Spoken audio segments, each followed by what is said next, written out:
Oke, selamat pagi. Kita mulai untuk pelajaran pagi ini. Kemarin kita sampai untuk pencegahan pembuatan hidrat ya. Jadi untuk faktor utama terbentuknya hidrat itu ada dua, yaitu ada free water di sistem perpipaan.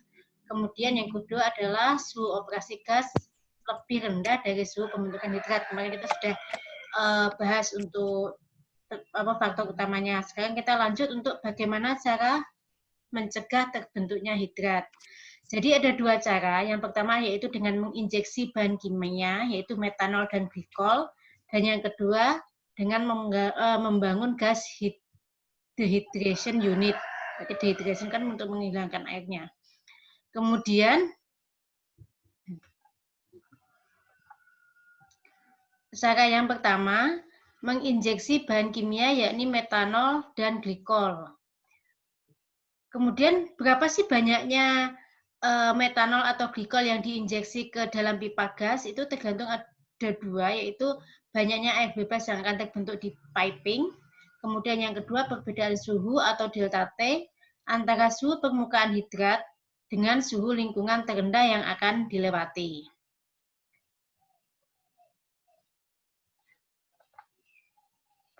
Kemudian di sini untuk contoh soalnya, coba review dulu ya. Di sini contohnya adalah suhu pembentukan hidrat natural gas pada tekanan 800 PSIA sama dengan 60 derajat Fahrenheit. Gas tersebut dialirkan dengan pipa dan suhu lingkungan terendah pipa akan dilewati misalnya 40 derajat Fahrenheit. Berarti kan di sini selisihnya adalah suhu pembentukan hidrat dikurangi dengan suhu terendah. Berarti delta T-nya adalah 60 dikurangi 40 sehingga nilainya adalah 20 derajat Fahrenheit. Itu adalah delta T-nya. Kemudian di sini ada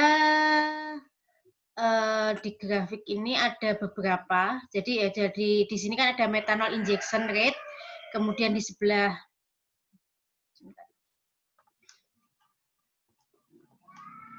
Jadi untuk yang bawah di sini adalah metanol injection rate. Kemudian di sini adalah air yang terkondensat dari gas. Dan di sini adalah hidrat temperature reduction atau delta T-nya. Jadi di sini untuk yang contohnya, di sini ada contoh dari contoh ini, ketika 60 pon mmCf dari air terkondensasi dari gas dan temperatur redaksinya adalah 40 derajat, berapa injeksi dari metanolnya itu dapat dilihat dari perpotongan. Jadi di sini kan untuk uap airnya yang terkondensasi dari kondensat adalah 60, kemudian delta T-nya adalah 40, berarti kan di sini 60, garis di sini 60, kemudian dipotongkan pada suhu 40, delta T-nya adalah 40. Delta T 40 berarti ada di mana 40? 40 ini. Ini kan 40, berarti kan garis ini. Jadi 60 dari water condensed from gas, di sini dipotongkan ke suhu delta T 40, kemudian ditarik garis ke bawah, sehingga di sini akan ketemu berapa metanol, rate dari metanol yang diinjeksikan. Itu caranya. Jadi cuma dipotongkan. Jadi nanti misal kalian diketahui bahwa metal injeksinya 10 mm galon per mmSC. Kemudian delta T-nya 50, berarti kan di sini 10 ditarik ke atas sampai berpotongan dengan 50 di sini. Kemudian kalau misalkan disuruh mencari water yang terkondensat dari gas, berarti tinggal ditarik ke samping. Seperti itu. Cuma dibolak-balik kalau memang nanti ada contoh soal. Jadi nggak usah bingung kalau memang nanti soalnya berbeda. Di sini ada pertanyaan? Sampai di sini? Kalau enggak, saya lanjut ya. Oke.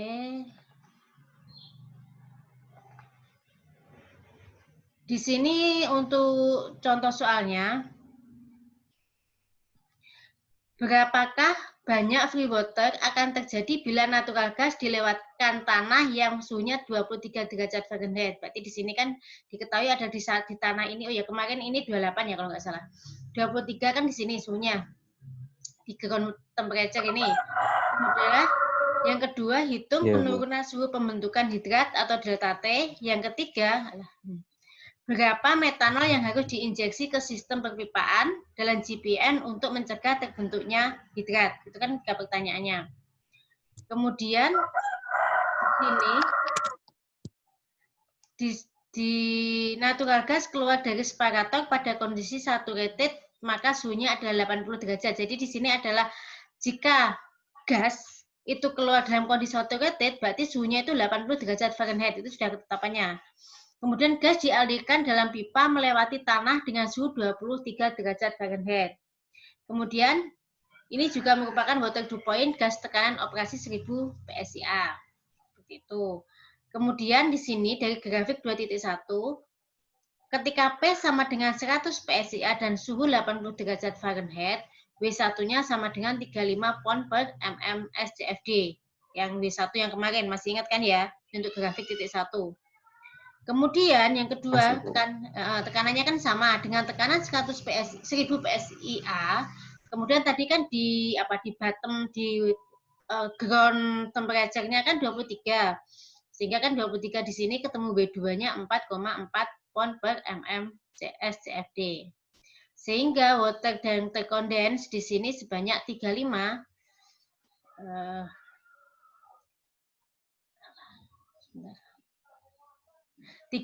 ini dikurangi dengan 4,4 sehingga ketemu 31,6. Seperti itu. Kemudian, untuk penurunan suhu pembentukan hidrat itu kalian bisa cek kembali di grafik 2.2. Grafik 2.2. Kemudian, suhu terendah di pipa yaitu 23 derajat Fahrenheit.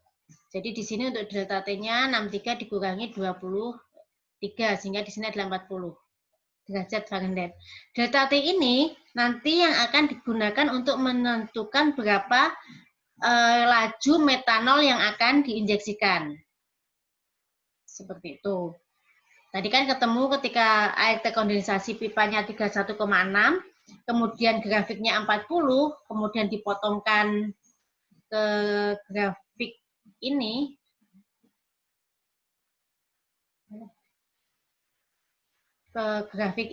untuk 2.3, maka ketemunya adalah 6,6 galon per mm SCFD. Seperti itu. Sebenarnya ditanyakan kan dia 6,6 galon per mm SCFD. Kemudian kalau kalian mau mengkonversi ke GPM juga nggak apa-apa. Ini tinggal dikalikan. Oke, ini hanya konversi dari SCF per D menjadi GPM. Nanti kalau kalian bingung bisa di-searching untuk konversinya. Oke.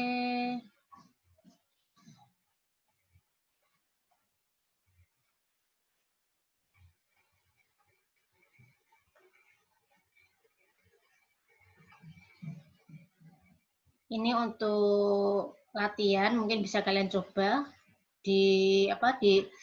dicoba-coba untuk contoh-contoh latihannya. Ada beberapa. Kemudian kita lanjut untuk yang gas dehydration unit. Di sini untuk gas dehydration unit itu ada 3 tipe yang sering digunakan. Kemarin saya sudah sempat membahas masalah absorpsi. Kalau absorpsi berarti dia menggunakan cairan, kalau adsorpsi dia berarti menggunakan zat padat. Itu yang harus kalian ingat. Kemudian untuk yang ketiga yaitu proses refrigerasi. Itu untuk yang dehidrasi. Dehidrasi itu kan sebenarnya penghilangan hidrat. Itu kan proses dehidrasi. Kalau kalian mungkin untuk separator ada istilah depropanizer, deethanizer gitu kan sebenarnya menghilangkan atau remove dari depropan berarti propannya. Kalau dehydration berarti ya hidrannya yang dihilangkan seperti itu. Kemudian dari 3 tadi kan ada absorpsi, kemudian refrigerasi. Jadi untuk yang absorpsi di sini, glikol merupakan zat cair yang mempunyai daya serap yang tinggi terhadap air. Kalau absorpsi kan berarti dia mengabsorb berarti dia akan menggunakan media cair. Jadi salah satunya yang dengan glikol. Kemudian ada 3 macam glikol, yaitu etilen glikol, diethylene glikol, dan triethylene glikol. Kalau kemarin kita bahas masalah acid gas removal, itu kan ada media dan yang lainnya. Kalau yang untuk absorpsi di dehydration di sini menggunakan beberapa jenis glikol. Berarti ini glikol, kemudian dietil glikol, kemudian triethyl glikol. Kemudian untuk garis besar proses, ini saya jelaskan garis besarnya dulu sebelum masuk ke blok diagramnya. Jadi, tempat terjadinya penyerapan uap air oleh glikol ini disebut kontaktor atau menara absorber. Jadi di situ nanti akan ada menara absorber yang di dalamnya berisi beberapa tray. Jadi kalau kalian sudah belajar masalah mungkin distilasi ya, pemisahan itu kan biasanya ada beberapa tray, entah itu tipenya shift tray, bevel cap atau yang lainnya, yang jelas ada traynya. Kemudian glikol yang sedikit mengandung uap air atau glikol atau lean glikol masuk kontaktor dari bagian atas dan wet gas masuk kontaktor dari bagian bawah.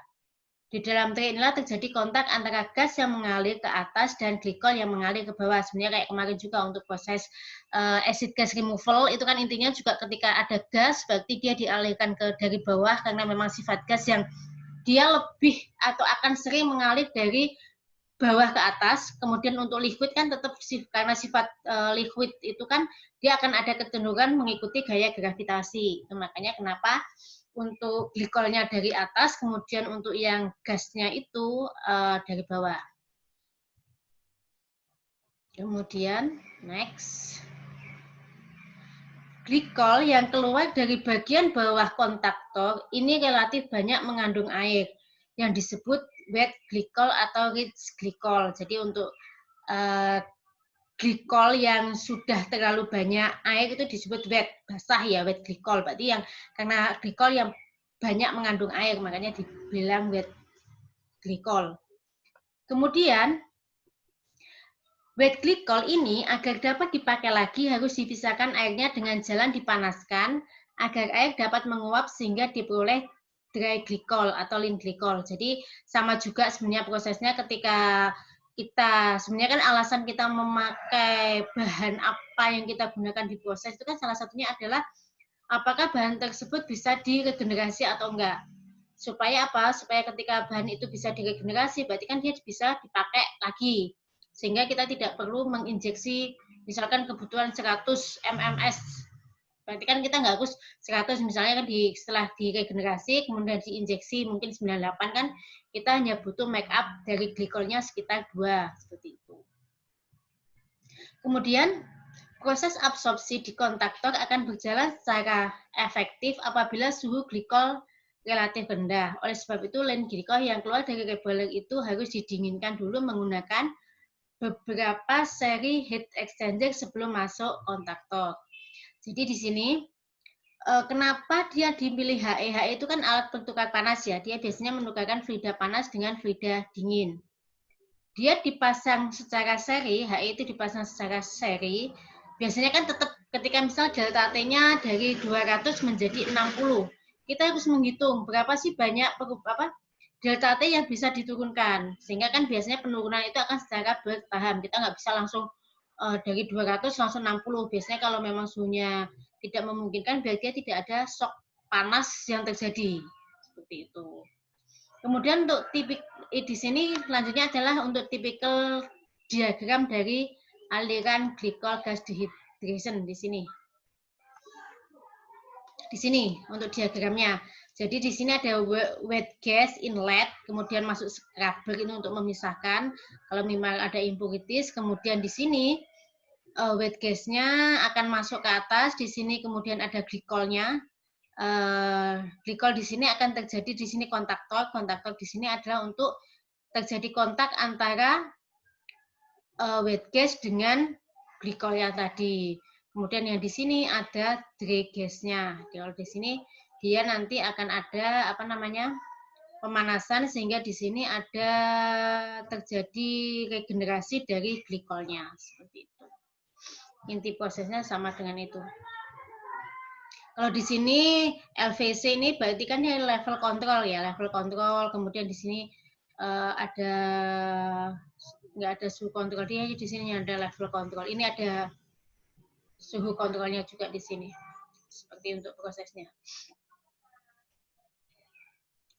Kemudian untuk beberapa proses variabel di kontaktor itu ada 3 yang sangat berpengaruh, yaitu suhu, karena suhu itu kan berpengaruh terhadap proses, kemudian konsentrasi di glikolnya, konsentrasi glikol, kemudian yang ketiga adalah sirkulasi dari glikol, itu ada variabel kontaktornya. Karena kan setiap kali misalkan suhunya berubah, itu juga dia akan berpengaruh pada berapa keefektifan dia untuk melakukan penyerapan atau melakukan regenerasi.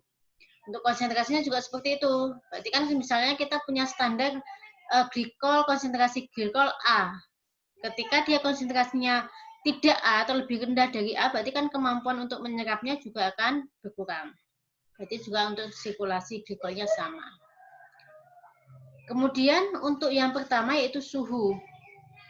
Suhu di sini untuk suhu operasi dari kontaktor ditentukan oleh suhu gas atau suhu lin glikol masuk ke kontaktor. Tuh.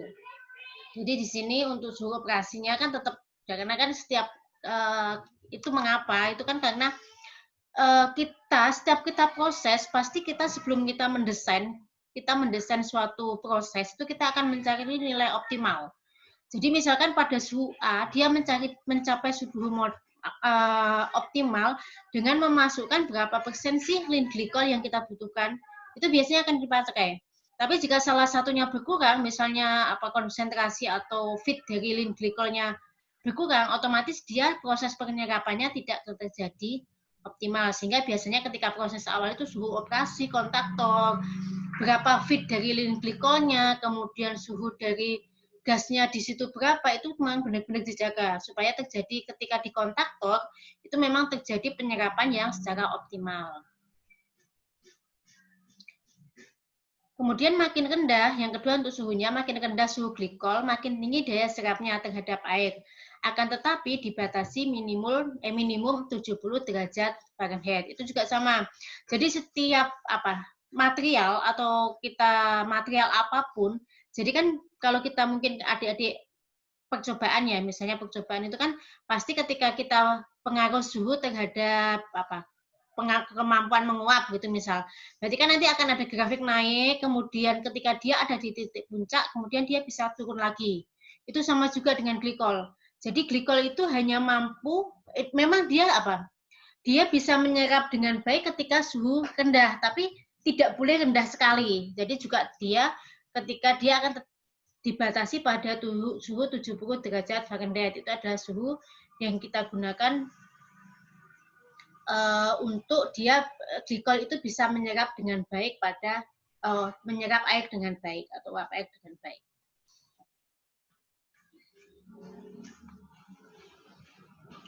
Kemudian untuk yang kedua, konsentrasi dry glikol, jadi konsentrasi dari dry glikol yang digunakan itu tergantung dari suhu wet gas masuk kontaktor atau suhu operasi kontaktor.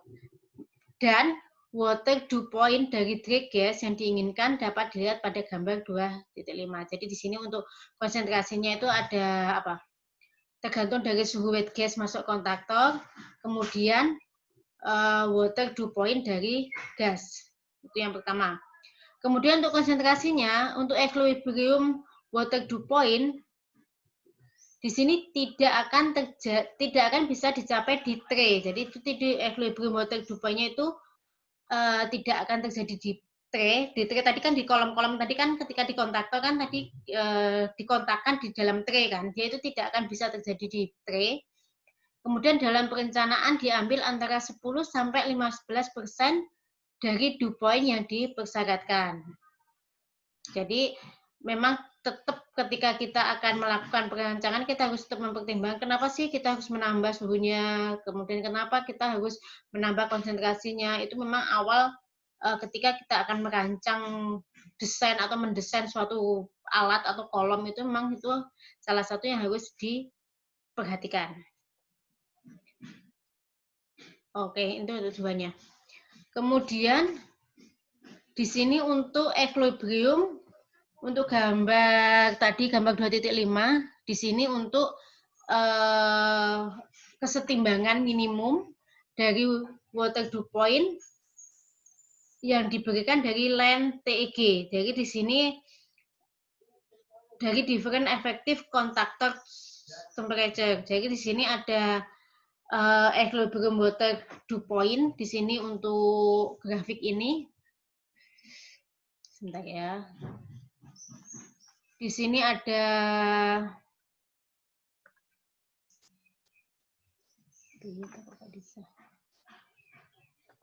di sini ini ada salah.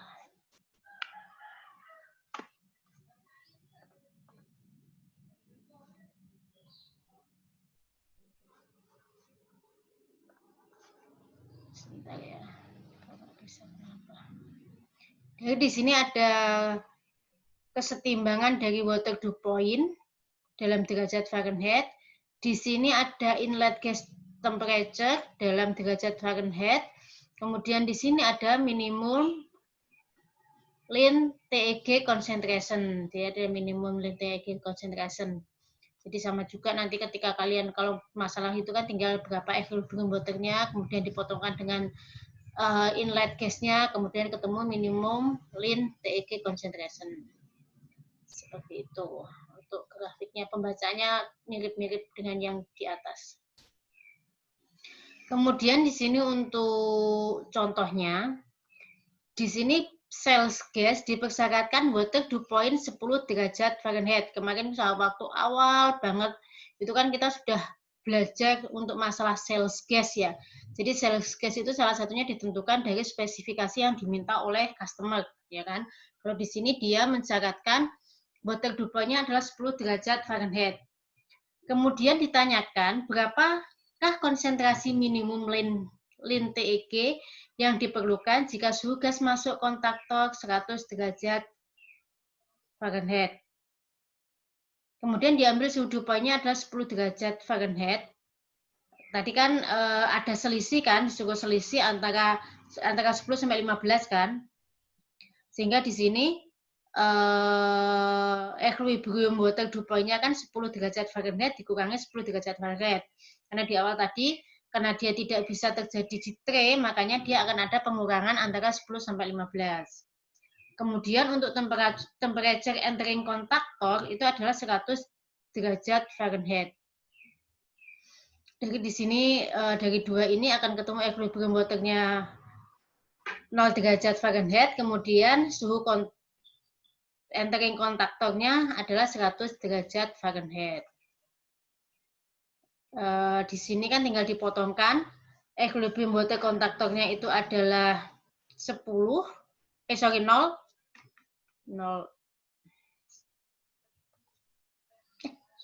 Salah. Kelihatan? Belum, Ibu. Belum, dia close screen ya sepertinya.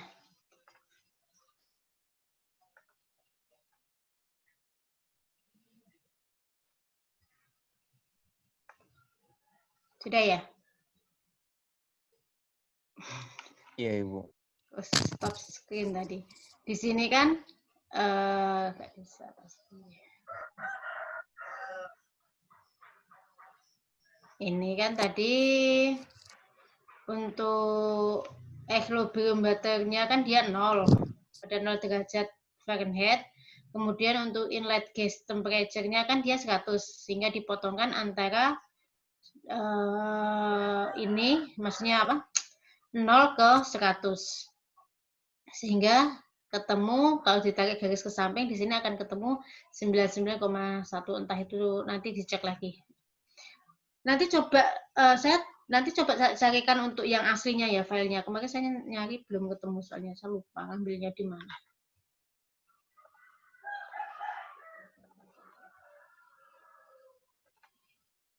Seperti itu. Kemudian untuk yang ketiga yaitu glycol circulation atau sirkulasi dari glikol. Ya. Ibu, boleh jelaskan yang tadi 10 kurang 10 itu, Ibu? Oh, 10 kurang 10. Tadi kan di sini kan ini untuk equilibrium water dew point tak akan bisa dicapai di tray. Kemudian dalam perencanaan diambil antara 10 sampai 15 dari dew point yang dipersyaratkan. Sehingga di sini kenapa dia dikurangi dari 10 di sini. Karena di sini kan dew point-nya adalah 10, ya kan? Kemudian karena dia tidak bisa terjadi di tray, maka dia dikurangi antara 10 sampai 15. Makanya di sini dia dikurangi, kita ambil untuk yang 10. Antara 10 sampai 15 sebenarnya itu terserah sih, kalau perhitungan biasanya itu akan diambil tengah-tengah, karena tengah-tengah itu kan titik paling aman. Tapi sebenarnya sama aja, kalau di sini diambil 10 nggak masalah, diambil 12 nggak masalah, ataupun 15 nggak masalah. Jadi antara pengurangan itu antara 10 sampai 15, itu aja range-nya, nggak boleh 9 atau 16, yang penting itu. Iya, Ibu. Kemudian kita lanjut untuk yang glycol circulation. Untuk glycol circulation dari lean glycol akan berpengaruh pada penurunan dew point dari dry gas, itu yang pertama. Kemudian lean glycol circulation dipengaruhi oleh volume dari dry gas, water content, tekanan operasi dari kontaktor, dan jumlah tray dan konsentrasi dari lean glycol. Itu. Jadi di sini yang berpengaruh itu volume, water content, tekanan operasi, dan jumlah tray.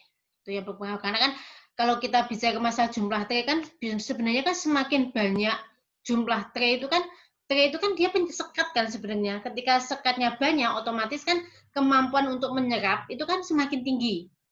Tapi kan ketika kita desain semakin, kita akan tetap akan mencari berapa sih tray yang efektif gitu kita gunakan, karena semakin banyak tray itu juga cost-nya juga akan semakin tinggi. Tetap kan juga misalkan ketika kalian grafiknya naik, ketika maksimal naik terus, tapi semakin memperbanyak cost itu kan tetap akan dihindari kan, karena kan cost tetap merupakan salah satu cost itu juga pertimbangan, karena ketika kita mendesain sesuatu kan bagaimana sebagus mungkin tapi bisa memberi keuntungan perusahaan sebanyak mungkin, seperti itu.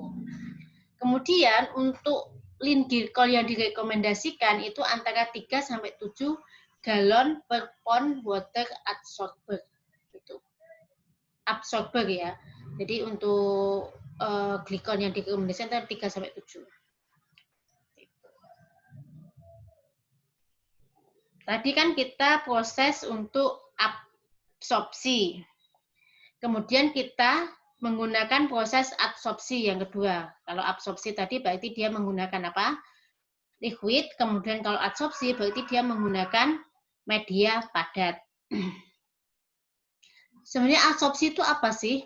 Proses adsorpsi uap air adalah proses penyerapan uap air yang terikut dalam gas oleh zat penyerap berbentuk padat atau adsorben. Jadi prosesnya adalah adsorpsi, media untuk menyerapnya itu adalah adsorben. Itu dua hal yang harus kalian ingat. Proses penyerapan tersebut berlangsung pada permukaan pori zat padat. Jika dia diserap itu kayak kayak kalau kemarin saya ngasih contoh kayak silika gel itu ya, kalau silika gel yang ada di sepatu itu namanya silika Di sepatu, Ibu. Yang itu kan dia kan kalau yang bulat-bulat kering itu. bulat-bulat kering itu. Jadi kan di situ ada pori-porinya, kemudian uapnya itu menyerap di permukaan pori-pori, di dalam pori-pori itu.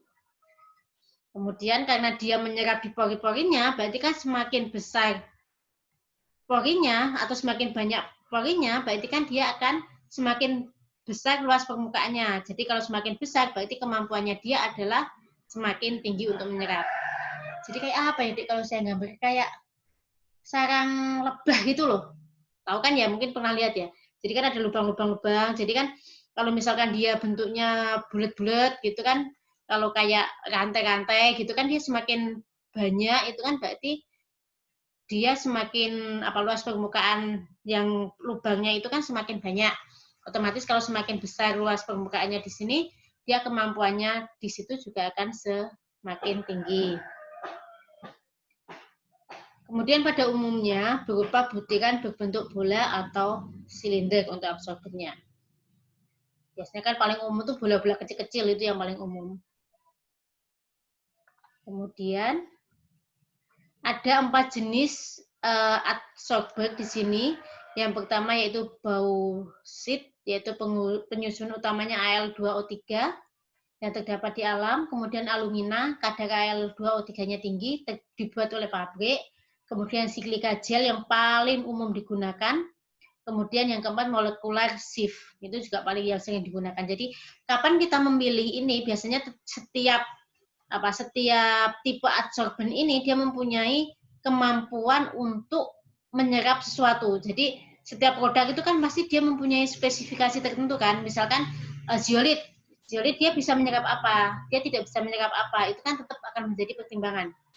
Jadi ketika misalkan kalian kadar uap airnya tinggi, otomatis kalian juga harus memperhatikan spek untuk rings uap air sekian, apa sih produk absorben apa sih yang cocok kita gunakan supaya kita tidak terlalu mengeluarkan kos yang terlalu tinggi. Karena kan walaupun misalnya nih, tadi sebelumnya kan adsorben itu semakin banyak luas permukaannya, dia semakin kemampuan menyerapnya kan semakin tinggi, ya kan? Tapi kan kita tetap harus memperhatikan berapa sih uap air yang harus kita serap. Kan kita nggak mungkin misalkan uap airnya 50 dan uap airnya 100 kita menggunakan material yang sama, kan mungkin materialnya sama. Tapi kan nggak mungkin kita menggunakan jumlah yang sama kan, karena kan kita mempertimbangkan berapa maksimal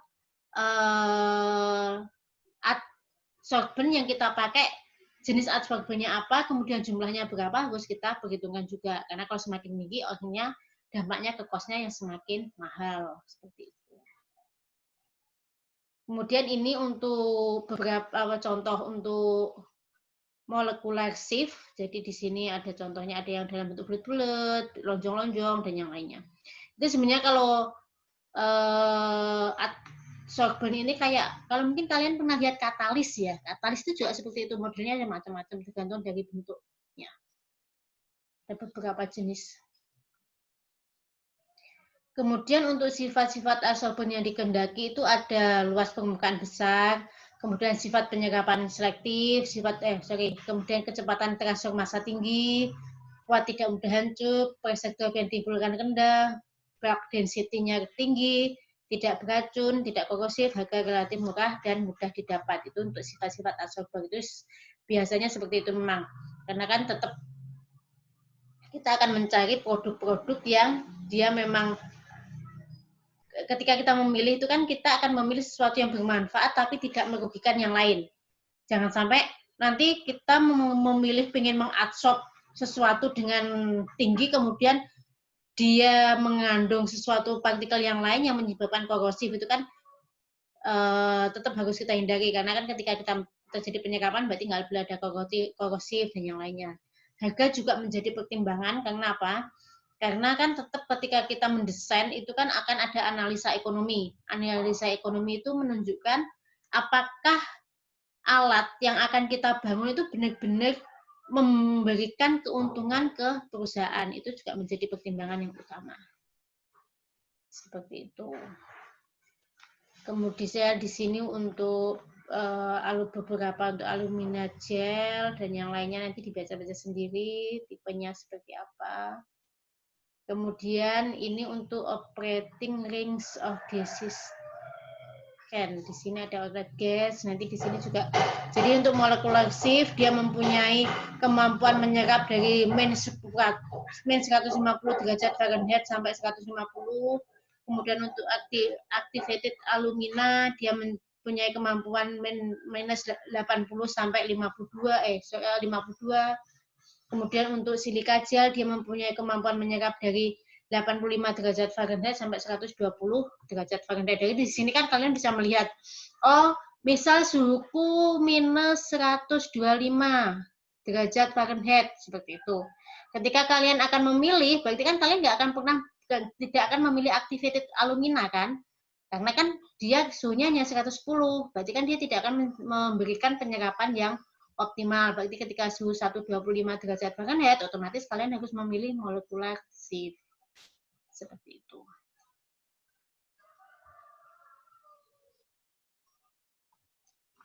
Kemudian untuk tahapan di proses adsorpsi itu ada dua. Yang pertama yaitu proses adsorpsinya sendiri adalah proses penyerapan uap air dari gas oleh adsorben, ya kan?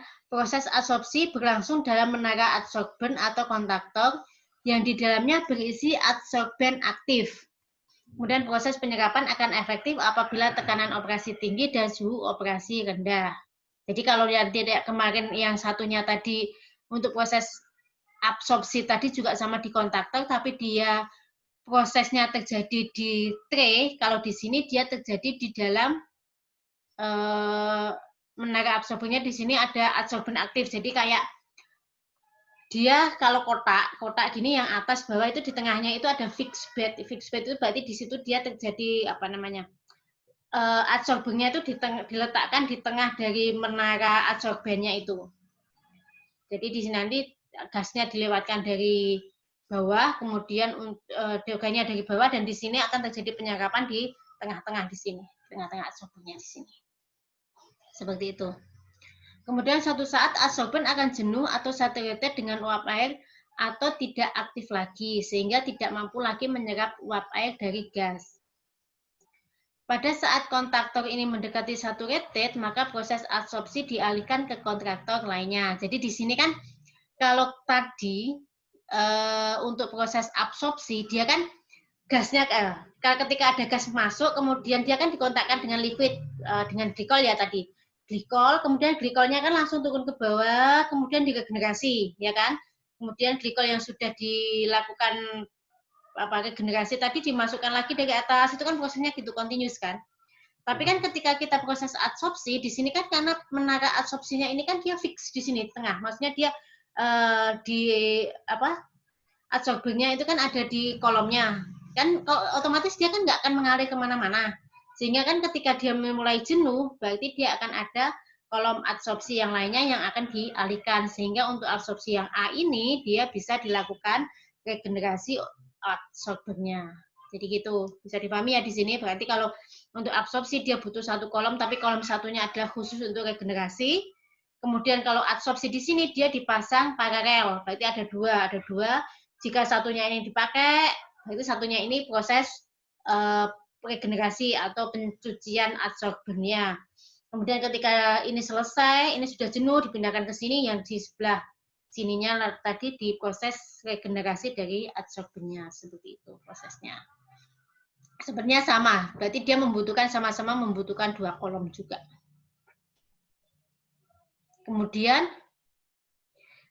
jadi regenerasi tadi kan ketika dia sudah mulai jenuh adsorbennya, berarti kan bisa dilakukan proses regenerasi kan. Regenerasi itu adalah proses pengaktifkan kembali adsorben dalam kontaktor yang telah saturated. Jadi di sini supaya sebenarnya sama prosesnya antara gas acid removal, kemudian absorpsi, kemudian adsorpsi, itu sebenarnya prosesnya itu mirip atau hampir mirip ya. Tapi intinya yang dipakai itu kalau absorpsi berarti dia pakai liquid, kalau adsorpsi dia pakai padatan. Kemudian kalau karena dia liquid berarti kan dia langsung mengalir, diregenerasi di tempat yang lain. Jadi kolom untuk proses absorpsinya kan cuma satu kolom, ya kan? Kemudian satu kolomnya lagi adalah khusus untuk regenerasi. Tapi untuk adsorpsi ini dia ada dua kolom. Di kolom dipasang seri. Ketika satunya di sini sudah mencapai sudah saturated, otomatis di sini akan di off, alirannya dipindah ke satunya yang di sini untuk diregenerasi. Cuma seperti itu. Kemudian untuk prosesnya itu ada dua. Untuk regenerasi itu ada dua tahap. Yang pertama adalah pemanasan atau heating, yaitu mengalirkan gas panas ke kontaktor sebagai pemanas adalah sebagian dari dry gas yang sebelumnya dipanaskan dalam heater. Kemudian dengan dipanaskan, maka uap air yang terikat di permukaan pori-pori adsorben akan lepas kembali. Kemudian untuk setelah di heating, yang kedua adalah proses pendinginan atau cooling. yaitu mengalirkan dry gas dingin ke kontaktor setelah selesai proses heating pada suhu rendah, sehingga tadi kan disebutkan ketika adsorber tadi kan dia harus pada suhu yang rendah supaya penyerapan bisa terjadi secara maksimal.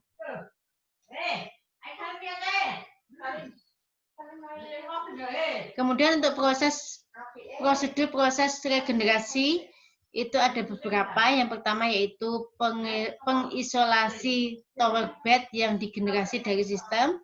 Kemudian yang kedua penurunan tekanan. Kemudian yang ketiga pemanasan. Keempat pendinginan. Dan yang kelima adalah kenaikan tekanan tower bed sesuai dengan tekanan feed gas. Sehingga total waktu regenerasi ini harus lebih rendah dari waktu operasi adsorpsi. Jangan sampai ketika kalian lebih tinggi kemudian prosesnya, kenapa ini lebih rendah?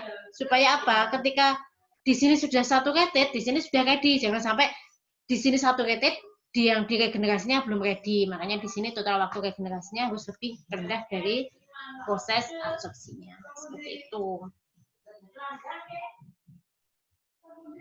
Kemudian untuk peralatan utama proses adsorpsi adalah kolom atau menara adsorber. Kemudian di sini ada dua macam konfigurasi operasi kolom adsorber dalam unit dehidrasi.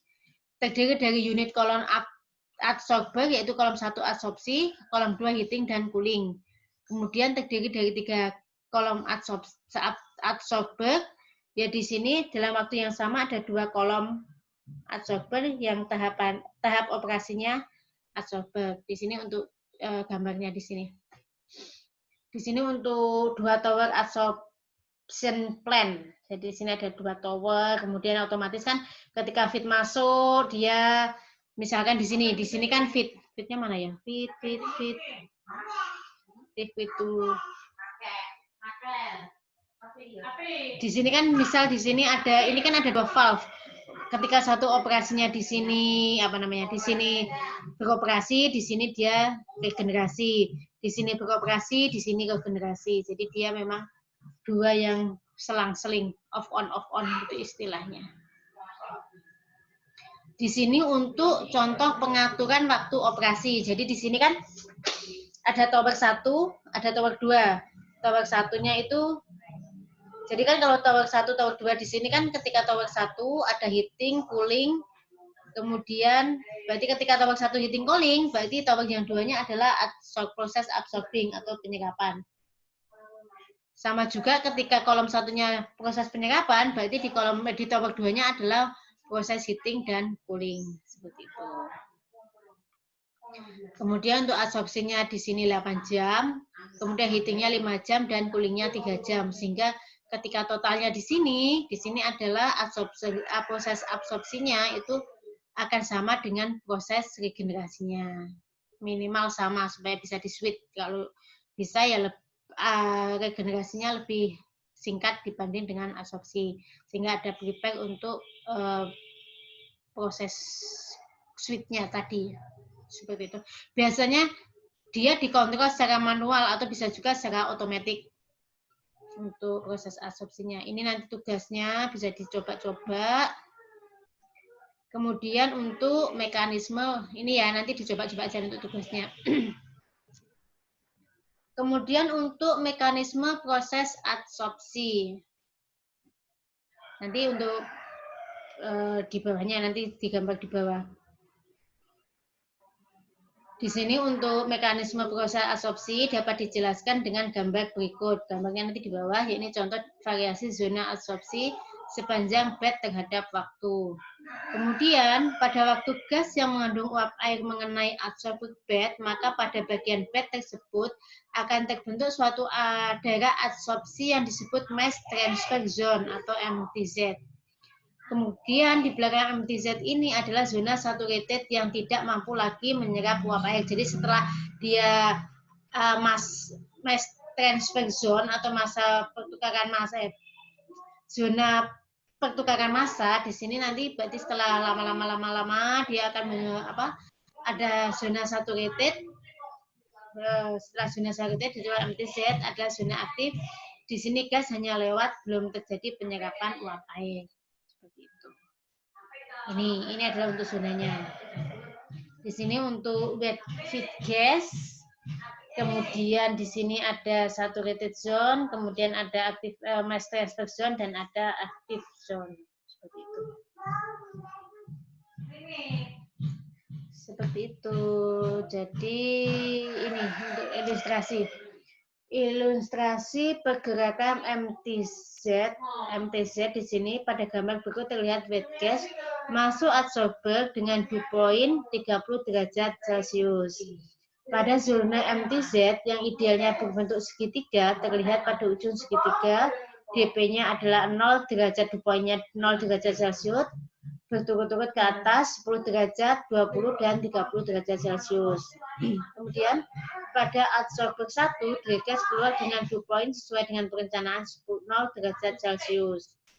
Kemudian pada adsorber 2, dry gas keluar dengan dew point lebih tinggi dari perencanaan, yaitu 10 derajat Celcius. Di sini untuk yang prosesnya dry gas dew point, kemudian di sini dry gas dew point 10 derajat Celcius di sini. Di sini ada mass transfer zone, kemudian di sini ada active zone, di mana ini dew point-nya 30 derajat, 20, 10 dan 0 derajat. Di sini ada wet inlet gasnya, di sini juga ada wet inlet. Di sini untuk dew point-nya adalah 10 derajat Celcius.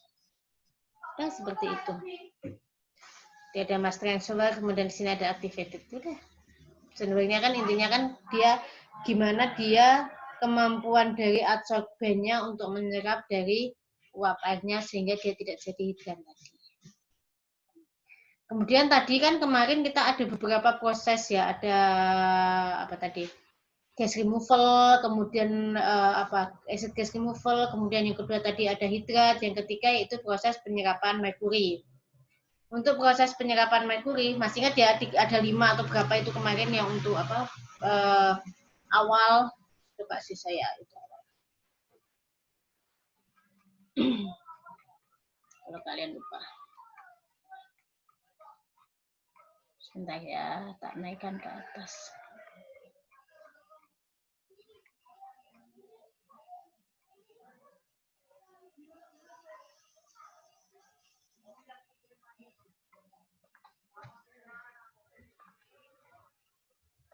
Bisa.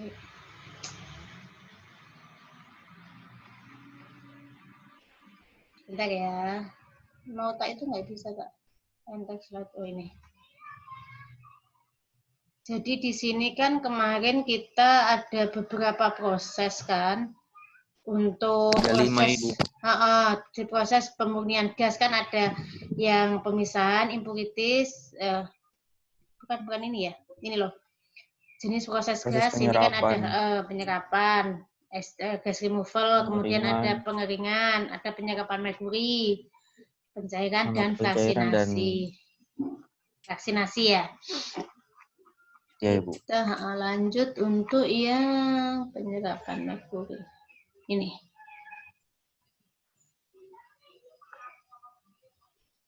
Ini untuk yang proses penyerapan merkuri. Tetap merkuri itu kan tetap tidak perlu digunakan ya. Karena dia kan juga bisa menyebabkan korosif juga merkuri itu kan juga tidak ramah lingkungan juga, makanya dia harus dihilangkan. Jadi untuk proses penyerapan merkuri itu sama juga kayak penyerapan gas seperti kan acid gas removal. Kalau untuk merkuri berarti merkuri removal atau penghilangan merkuri. Sebagai bahan penyerap dipakai belerang padat yang dimasukkan dalam karbon aktif itu. Kemudian proses itu kan akan diperlukan apabila gasnya mengandung merkuri. Kalau nggak ada merkuri ya ngapain kita harus remove merkurinya kan? Otomatis kan ketika kita akan mendesain itu kita harus tahu komposisi dari gas. Apakah dia mengandung acid gas, apakah dia mengandung uap air, apakah dia mengandung merkuri, itu tetap harus kita lihat dari komposisi gasnya.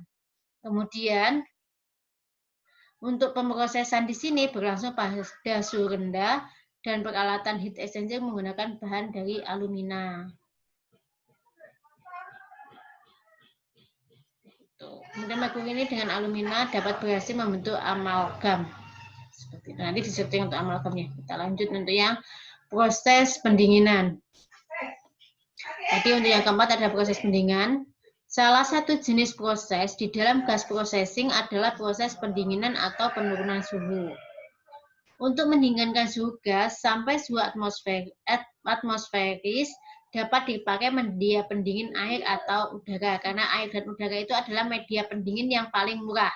Karena dia banyak tersedia di lingkungan. Biasanya kalau yang paling murah tetap udara. Tapi kan kalau memang ada air kan, karena air kan prosesnya akan lebih simpel dibanding dengan udara. Bila diinginkan, suhu pendingin sampai lebih rendah dari suhu atmosfer dapat ditempuh dengan dua cara.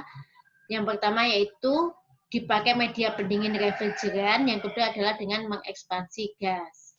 Itu adalah duanya, dua metodenya.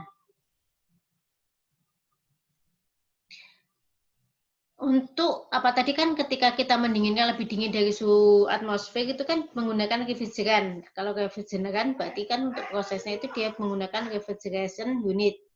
Sedangkan bila digunakan cara mengekspansi gas disebut cryogenik. Jadi ada refrigeration unit dan cryogenik. Itu ada dua.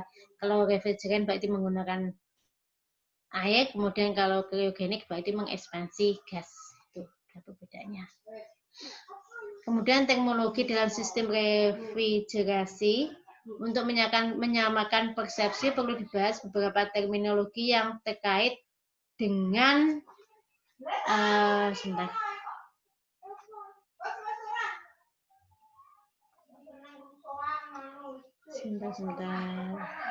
Ini ada cat, saya tak cat dulu. Itu dari Fitri, Bu. Oh, jaringan buruk. Oke, nggak apa-apa, nanti saya upload untuk videonya. Jadi untuk suhu panas dan suhu, heat dan temperature, suhu zat dikatakan panas apabila suhunya tinggi dan zat yang suhunya rendah dikatakan dingin. Jadi kan kita sudah tahu itu ya, kalau suhunya panas berarti ya panas, kalau kita pegang rasanya dingin, kan kita bisa merasakan antara panas dan dingin. Seperti itu. Jadi untuk suhu panas apabila suhunya tinggi, biasanya kan misalkan kita mau membandingkan ketika suhu 50 derajat, ketika kita pegang memanaskan air ketika suhu 50 derajat dengan 100 derajat kan ketika suhunya lebih tinggi otomatis dia lebih panas. Gitu. Kemudian di sini bagaimana cara merubah suhu zat? Ini dengan memanaskan atau mendinginkan zat. Jadi ketika T20 derajat Celcius dialihkan panas, kemudian T35 derajat Celcius. Kemudian untuk sejumlah panas C1 dimasukkan ke air, suhu udara naik dari 20 derajat Celcius menjadi 35 derajat Celcius. Begitu juga dengan proses pendinginan. Sama juga ketika kita dinginkan, otomatis suhunya yang dari 35 dia akan turun menjadi 20 derajat Celcius. Itu hanya sekilas. Jadi ini juga sama antara heat and temperature. Di sini kan ketika kita panaskan otomatis suhunya akan naik, ya kan? Ketika kita dinginkan otomatis suhunya akan turun. Kemudian untuk pengertian untuk mendinginkan, menurunkan suatu zat perlu media pendingin. Untuk memanaskan berarti ada media pemanas, itu sama juga. Bila suhu yang dikehendaki lebih tinggi dari suhu atmosfer, dapat dipakai media pendingin air atau udara. Lebih rendah ya maksudnya ini. Lebih rendah karena dia dipakai media pendingin air atau udara. Bila suhu yang dikehendaki lebih rendah dari suhu atmosfer, harus dipakai media pendingin refrigeran, yakni suatu zat cair yang di titik didihnya lebih rendah dari suhu atmosferis, dipakai sebagai media kerja dari unit refrigerasi. Biasanya untuk mendinginkannya sampai minus itu kalau saya sih lebih sering menggunakan etilen glikol. Dia itu bisa kalau air dipakai itu lebih di proses pendinginnya dia lebih cepat. Untuk media airnya. Kemudian untuk hubungan antara panas dan suhu, Panas tidak dapat diukur secara langsung, akan tetapi dihitung dengan formulasi atau rumus tertentu. Panas sensibel yaitu panas yang diperlukan atau diambil untuk merubah suhu zat tanpa terjadi perubahan fase. Jadi ketika tidak ada perubahan fase, dia disebut panas sensibel. Q-nya atau panas sensibel kan Q sama dengan MCP delta T. M-nya massa zat mengalir, CP-nya kapasitas zat, kemudian delta T adalah perubahan suhu. Untuk air, CP-nya adalah 1 BTU per pon derajat Fahrenheit. Itu untuk nilainya. Nanti ini cari-cari, bisa dipelajari. Kemudian ini juga, ini untuk contohnya. Di sini kan saya jelaskan untuk di sini adalah panas sensibel, kemudian di sini panas laten, dan di sini panas sensibel. Jadi di sini tadi kan, kalau panas sensibel tadi kan disebutkan dia perubahan suhu tapi tidak terjadi perubahan fase ya di sini, makanya dia ada perubahan suhu tetapi tidak terjadi perubahan fase. Untuk latennya dia suhunya tetap tetapi terjadi perubahan. Jadi kan ketika contohnya air, ketika air mendidih dari 25 sampai 100, dia kan tetap dalam fase liquid kan di sini. Tetapi kemudian ketika dia pada suhu 100, berarti dia akan ada perubahan fase, akan ada air yang berubah menjadi gas, ya kan, atau apa, uap air. Untuk perhitungannya cuma MCP delta T, jadi M-nya adalah massa, CP-nya tadi untuk air adalah 1, kemudian delta T di sini adalah perubahan. Kalau di sini misal delta T-nya di sini, berarti kan dia 100 dikurangi 25. 100 dikurangi 25, kemudian dikalikan. Kalau untuk yang laten, karena laten di sini suhunya 100, berarti dia tidak ada perubahan suhu, tapi rumusnya pakai M delta HV.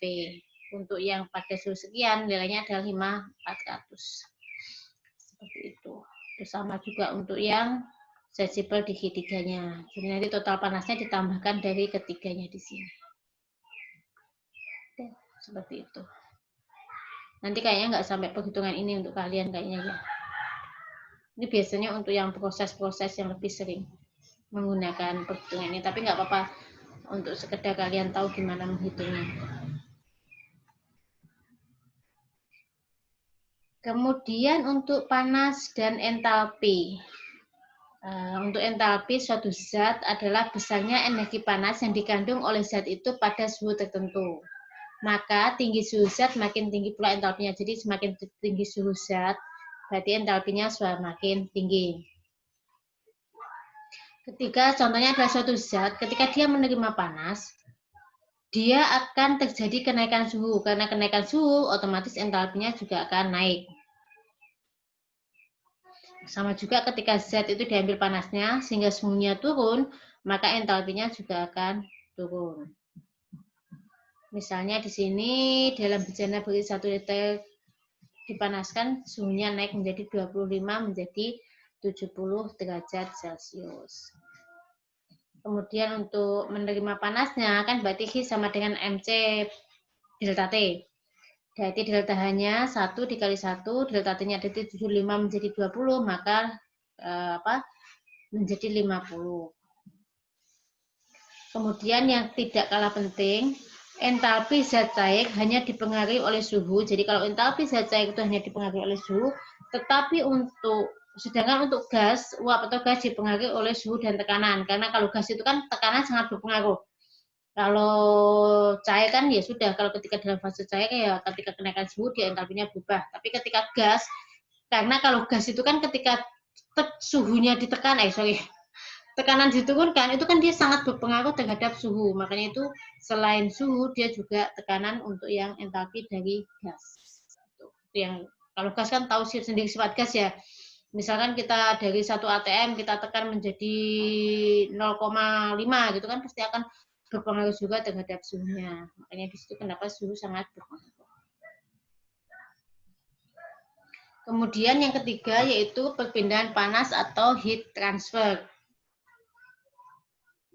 Untuk perpindahan panas di sini berarti aliran dari gas panas, aliran panas dari fluida panas ke fluida dingin. Jadi kan kecenderungan untuk perpindahan panas itu kan dia akan mengalir dari suhu yang tinggi ke suhu yang rendah. Itu adalah apa? Itu perpindahan panas itu seperti apa? Dia akan terus mengalir sampai terjadi kesetimbangan. Jadi panasnya itu tidak akan bisa ditransfer lagi. Nah, ini itu nanti akan ada kesetimbangan panas di situ. Kemudian untuk perpindahan panas dapat berlangsung bila ada perbedaan suhu. Jadi perpindahan panas tetap kalau nggak ada perbedaan suhu dia tidak akan terjadi perpindahan panas. Kemudian untuk yang fluida panas dia melepas panas. Kemudian untuk fluida dingin dia akan menerima panas. Jadi dia akan mencapai kesetimbangan ketika ketika panas suhu panas dan dingin itu dia sama. Tidak akan mencapai kesetimbangan. Jadi tidak akan terjadi pertukaran panas lagi ketika H panasnya itu sama dengan H dingin.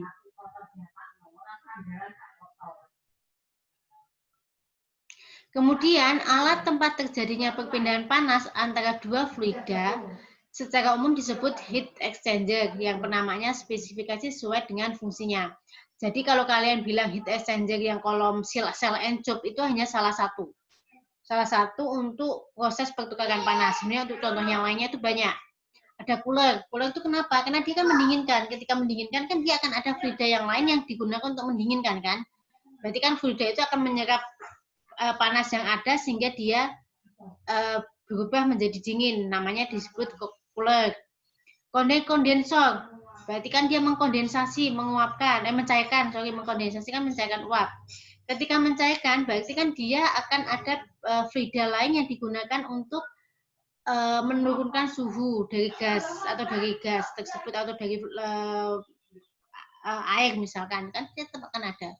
Evaporator, menguapkan zat. Ketika kita akan menguapkan, otomatis kan kita akan ada media lain yang bisa mentransfer panas sehingga zat itu bisa menguap seperti itu. Kalau exchanger biasanya kan paling sering ketika kita bilang heat exchanger itu kan heat exchanger tipe cell and tube itu kan yang kita media pendingin fluida panas yang dikontakkan antara fluida cair dan fluida panas itu yang memang paling umum tapi itu hanya salah satu contoh dari heat exchanger. Kemudian masing-masing alat tersebut punya kemampuan memindahkan panas per satuan waktu atau BTU per hour atau kilokalori per jam dari fluida panas ke fluida dingin atau yang biasa disebut heat duty atau H. Kemudian untuk ukuran alat perpindahan panas tergantung dari besarnya heat duty. Makin besar H, maka ukuran alat akan semakin besar. Pada kondisi yang sama, rumus untuk menghitung ukurannya adalah H sama dengan UA kali delta T. Seperti itu. Jadi semakin dia ukurannya itu semakin besar head duty-nya, berarti A itu kan luas permukaan. A itu luas permukaan dari alatnya. Enggak, ini.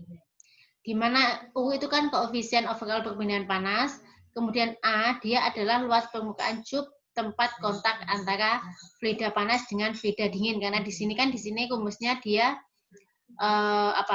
lurus ya. Berarti semakin H-nya tinggi, luas permukaannya akan semakin tinggi juga. Seperti itu karena dia sealiran. Kemudian untuk yang keempat diagram pH. Jadi untuk memudahkan perhitungan teknis neraca panas, Molière membuat grafik hubungan antara tekanan dan entalpi dari beberapa refrigeran dengan parameter antara lain suhu dan spesifik entropi atau S. Kemudian diagram pH disebut karena tadi yang menemukan adalah Molière, maka disebut adalah diagram Molière atau Molière diagram. Kemudian dengan diagram Molière ini perhitungan panas lebih sederhana tanpa harus tahu panas sensibel maupun panas latenya. Jadi kalau tadi di awal kita harus menghitung ketika berapa banyak panas sensibelnya, berapa banyak panas latenya, sensibelnya lagi. Kalau di diagram Molière ini nggak usah. Jadi dia lebih mempersimpel untuk yang proses perhitungannya. Jadi di sini adalah untuk pH propan. Salah satunya adalah dengan pH propan.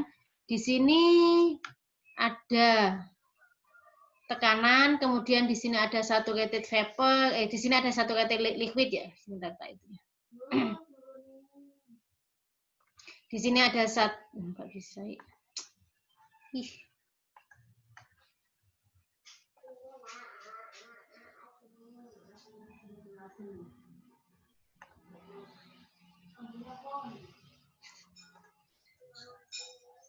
Jadi di sini ada pressure-nya, kemudian di sini ada saturated liquid-nya, di sini ada saturated vapor-nya, kemudian di sini juga ada yang bawah di sini ada hanya BTU per mol.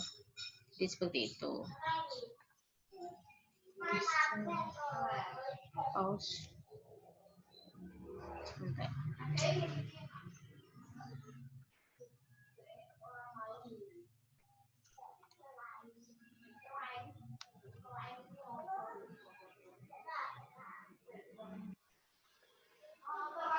Alah.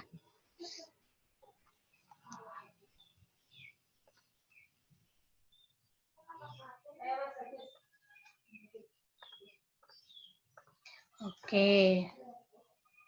Kemudian di sini untuk penjelasan diagram moleknya, di sini ada A, C, ada B. Jadi A di sini adalah kondisi A, B, dan C. Di sini ada fase 1. Jadi di sini ada fase 1, kemudian ada fase 2, dan ada fase 3. Kemudian di fase 1, di sini dia dalam fase liquid. Kalau di fase 2, dia dalam fase campuran, dan di 3 di sini dia dalam fase uap atau gas. Kemudian untuk kurva AB di sini, AB sampai di sini dia adalah saturated liquid. Itu untuk penjelasan dari diagram molekul. Jadi kalau dia berada di sini, otomatis dia dalam fase liquid, dalam fase cair dan uap, dan di sini dalam fase gas. Untuk yang di fase 3-nya. Oke, next. Sudah di sini untuk penjelasannya, nanti bisa dibaca ya untuk penjelasannya kurva temperaturnya seperti apa. Jadi daerah di bawah kurva campuran antara liquid dan vapor. Jadi dua ya. Kemudian titik 1 subliquid, titik 2 saturated liquid, titik 3 adalah saturated vapor, dan titik 4 adalah superheated vapor. Kemudian kurva temperaturnya di daerah vapor itu melengkung, di daerah campuran horizontal berimpit dengan garis tekan, dan di daerah cairan adalah vertikal. Kemudian cara membaca entalpi pada setiap titik di semua daerah, entalpi dapat dibaca dengan cara menarik garis vertikal ke bawah dari titik tersebut. Tadi kan di bawahnya adalah H, makanya bisa langsung dipotongkan ke bawahnya. Sama kok. Ini nanti bisa dibaca ya untuk yang contohnya total panas ini kan gampang, tinggal dikalikan H4 min H1. Kemudian yang kelima, yang terakhir yaitu proses pencairan gas. Di mana untuk proses pencairan gas di sini mempunyai beberapa tujuan agar yang pertama dapat dipisahkan komponennya dengan proses distilasi atau fraksinasi. Yang kedua, untuk memudahkan dalam handling. Tuh, kemarin kan kita sudah bahas ketika dalam fase gas, kalau mau dipindahkan, otomatis dia dalam fase liquid. Kalau dia nggak piping loh ya, kecuali kalau piping lain ya udah nggak apa-apa dalam fase gas. Kemudian adalah proses distilasi, karena distilasi itu kan intinya adalah proses pemisahan berdasarkan trayek didih. Jadi dia tidak akan bisa dipisahkan kalau dia dalam fase liquid. Dalam fase gas. Jadi ketika pemisahan dengan distilasi, otomatis dia harus dalam fase liquid. Makanya gas itu harus dicairkan. Kemudian untuk metodenya, metode pencairannya, didinginkan pada tekanan atmosferis, atau sekitar 1 atmosfer, ditekan pada suhu atmosferis, gabungan didinginkan dan ditekan, kemudian yang keempat adalah ekspansi. Itu adalah metode pencairannya. Jadi terserah nanti mau memilih yang mana, yang dianalisa, mana yang lebih menguntungkan, itu yang akan dipakai. Kemudian di sini, didinginkan pada tekanan atmosferis atau sekitar 1 atmosfer. Semua gas dapat dicairkan dengan cara didinginkan pada tekanan atmosferis, asalkan tersedia media pendingin atau refrigeran yang sesuai, yakni suhu penguapannya lebih rendah dari titik embun atau dew point dari gas yang dicairkan. Di sini misalkan titik embun C1 pada tekanan 1 atmosfer adalah min 162 derajat Celcius. Kemudian titik embun dari C2-nya pada tekanan 1 atmosfer adalah min 89 derajat Celcius. Kemudian di sini untuk mencairkan C1 pada tekanan 1 atmosfer diperlukan media pendingin yang mampu mendinginkan gas sampai minus 162 derajat Celcius. Di sini digunakan sistem refrigeran dengan refrigeran MCR atau multi komponen refrigeran. Kemudian untuk yang C2 untuk tekanan 1 atmosfer berarti diperlukan media pendingin yang mampu mendinginkan gas sampai minus 89 derajat Celcius sehingga digunakan sistem refrigeran dengan refrigeran propan dan expander atau alat untuk menurunkan tekanan gas. Berarti caranya seperti itu. Kemudian yang kedua, dia ditekan pada suhu atmosferis. Berarti ditekan pada suhu atmosferis, semua gas dapat dicairkan dengan cara ditekan pada suhu atmosferis. Jadi suhunya dijaga atmosferis, berarti kalau di sini 30 sampai 30-an, sekitar 30 ya, 30 sampai 35 ya biasanya. Kemudian asalkan titik kritis dari gas itu lebih tinggi dari suhu atmosferis. Di sini bila suhu atmosferis kata-kata 35 derajat Celcius, maka semua gas yang titik kritisnya lebih kecil 35 derajat Celcius tidak dapat mencair bila dicairkan dengan cara ditekan dan suhunya atmosferis. Berarti ketika dia lebih kecil, dia tidak akan dapat mencair. Kemudian titik kritis atau TC adalah suhu maksimum di mana gas masih dapat dicairkan dengan cara ditekan. Apabila suhu penekanan di atas titik kritis, maka gas itu tidak akan dapat mencair berapapun tekanannya. Begitu. Jadi titik kritis itu adalah titik di mana gas dapat ditekan, titik masih dapat dicairkan dengan cara ditekan. Tapi kalau sudah lebih dari itu ya sudah nggak bisa. Berarti di sini kenapa makanya kalau dia mempunyai titik kritis yang lebih kecil dari 35, otomatis dia tidak akan pernah bisa mencair pada suhu atmosferis. Di sini untuk dew point, kemudian untuk titik kritisnya, di sini ada C1, dew point atau bubble point-nya minus 162 pada derajat Celcius, kemudian critical temperature atau suhu kritisnya minus 82. Ini sampai normal C5. Ini untuk datanya. Di sini adalah hubungan antara volume, tekanan, dan temperatur gas pada sekitar kurva. Di sini tadi kan sudah, di sini ada tekanan, di sini ada volume. Kemudian di sini ada liquid. Kalau yang tadi kan fase dini adalah fase liquid, ini liquid vapor, dan sini adalah vapor. Kemudian di sini adalah critical temperature-nya, T1-nya.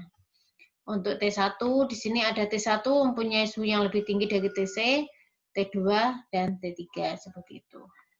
Berarti di sini kalau memang mau ditekan, berarti yang T1 ini dia bisa ditekan sampai dengan suhu yang kritikal. Tapi ketika T2, T3 otomatis dia sudah nggak bisa lagi ditekan. Seperti itu. Kemudian yang ketiga, proses pencairan gas dengan didinginkan dan ditekan. Di gas plant, tekanan gas sudah tinggi, sehingga untuk mencairkan gas tinggal mendinginkan menggunakan refrigeran. Umumnya dipakai propan, ada juga yang menggunakan freon. Jadi kan karena dia tekanannya sudah tinggi, otomatis dia tinggal menambahkan propan atau freon. Kemudian di refrigeran, pada umumnya tekanan gas rendah, sehingga untuk mencairkannya refinery gas dinaikkan tekanannya menggunakan kompresor baru didinginkan. Jadi untuk beberapa kasus atau beberapa bagian yang memang dia misalkan mempunyai tekanannya rendah, otomatis dia perlu dikompres atau dinaikkan tekanannya supaya bisa untuk didinginkan. Seperti itu. Kemudian untuk dengan diekspansi atau proses cryogenik. Dengan menurunkan tekanan gas, maka suhu gas akan turun.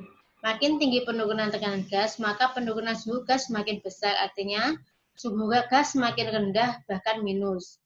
Pada suhu rendah ini, hidrokarbon berat akan mencair. Metode pencairan gas ini sering disebut proses cryogenik, yakni untuk memisahkan gas C2 plus dari gas metan. Jadi di sini kan ketika proses cryogenik kan otomatis ketika dia C-nya lebih besar, dia akan mencair atau menjadi fase liquid lebih dulu dibanding dengan C yang lebih rendah. Sehingga makanya kenapa ada ketika ditekan itu kan ada tekanan tertentu, misalkan ketika dalam fase gas kan, ketika kita feed kita gas, kita akan mencari spek, oh kita mau apa sih yang kita pisahkan, C1, C2 atau C1, C2 dengan C3 ke atas, ke bawah, maksudnya C3 ke atas ya, dengan C rantai yang lebih tinggi itu nanti akan kita setting pada suhu berapa dia yang C3 itu dalam fase liquid, tapi C2 dan C1 tetap dalam fase gas, seperti itu.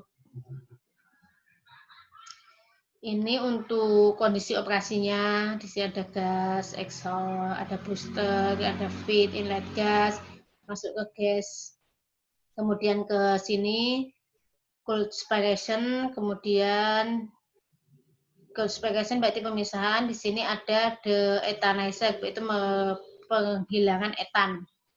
Berarti di sini ada apa etan? Berarti kan C2-nya yang ke sorry C1-nya ke atas, C2-nya ke bawah dan dipompa seperti itu. Boiler di sini untuk memanaskan supaya nanti misalkan ada C1 yang terikut biasa dikembalikan ke kolom deethanizer untuk dipisahkan kembali. Prinsipnya seperti itu. Oke. Kemudian yang keenam adalah proses distilasi. Ini yang terakhir ya kayaknya. Proses distilasi sini adalah proses pemisahan komponen gas berdasarkan perbedaan titik didih. Tadi kan saya sudah bilang kalau dia berdasarkan trayek didihnya. Kalau titik didih itu kan biasanya kalau pemisahan dua komponen. Kalau lebih biasanya kita mengistilahkannya dengan trayek didih. Kemudian, agar komponen gas dapat dipisahkan dalam kolom distilasi, maka gas tersebut perlu dicairkan lebih dulu. Kemudian setelah masuk kolom distilasi, maka komponen yang relatif ringan akan naik ke atas dan keluar di top kolom, sedangkan komponen gas yang lebih berat akan keluar lewat bottom kolom. Jadi di sini kan ya, saya sudah jelaskan tadi ketika didinginkan kan otomatis dia akan terjadi perubahan ketika didinginkan, kemudian prosesnya dia akan pemisahan berdasarkan titik didih atau trayek didih ya, otomatis di kolom distilasi tersebut akan ada suhu di topnya berapa, di bottomnya berapa, sehingga terjadi pemisahan antara bottom produk dan top produk. Seperti itu. Yang paling contoh paling gampang itu kalau kalian tahu proses distilasi apa ya, etanol ya, etanol air itu kan ada dua fase kan, etanol dan air. Jadi ketika dia etanol itu sekitar 78, titik didihnya otomatis kita setting sekitar 80, sehingga ketika diharapkan etanolnya sudah menguap, tetapi airnya masih tersisa di bawah seperti itu. Tapi perlu kita pasang kondensor supaya nanti jika ada uap air yang terikut ke atas akan dikembalikan ke kolom distilasi. Seperti itu. Ini untuk proses distilasi. Di sini feed ini tray, kita sudah sebenarnya intinya sama. Di sini feed C3 plus misalkan. Di sini akan ada di topnya kita setting di sini akan ada tray di sini supaya ada pemisahan. Kalau tray kan otomatis ketika kita bentukkan di sini untuk yang gas dia akan naik ke atas, yang liquid dia akan turun ke bawah. Ketika di sini ada apa ini? Di sini harusnya di sini ada kondensor dan di sini ada reboiler. Jadi di sini reboiler, misalkan ada C3 di sini yang terikut, otomatis dia akan dipanaskan lagi sehingga naik ke kolom distilasi sehingga produknya dia diharapkan murni menjadi C4+.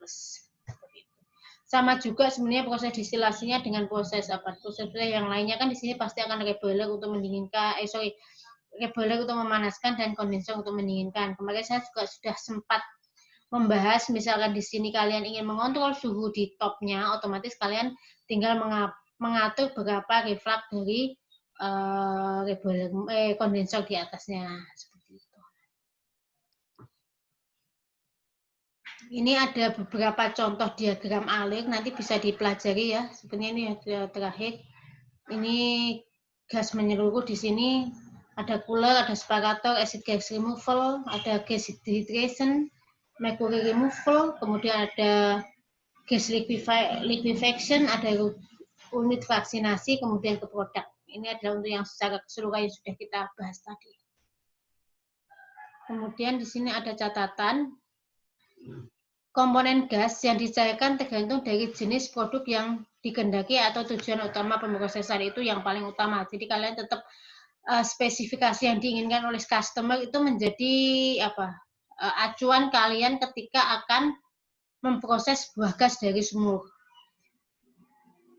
Untuk proses vaksinasi terdiri dari beberapa unit kolom vaksinasi. Jadi untuk vaksinasi tadi tergantung juga produk apa yang kalian inginkan.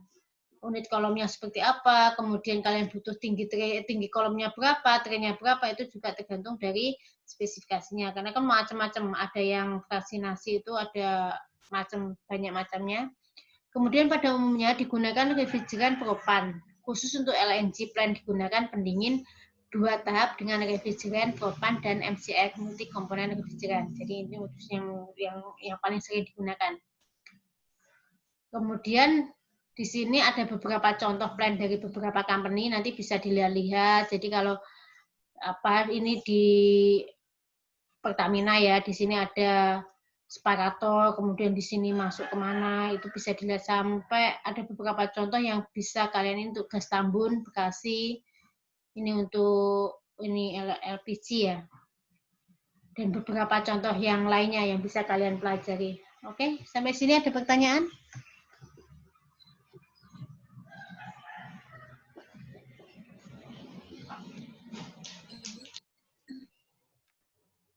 Ada pertanyaan kah? Ibu, masih ada berapa kali pertemuan lagi, Bu? Sudah, sebelum kita sudah UAS selesai. Sudah kan ini yang terakhir. Tinggal UAS ya, Bu? Tinggal UAS, nanti diagendakan itu. UASnya mau kapan. Nanti UAS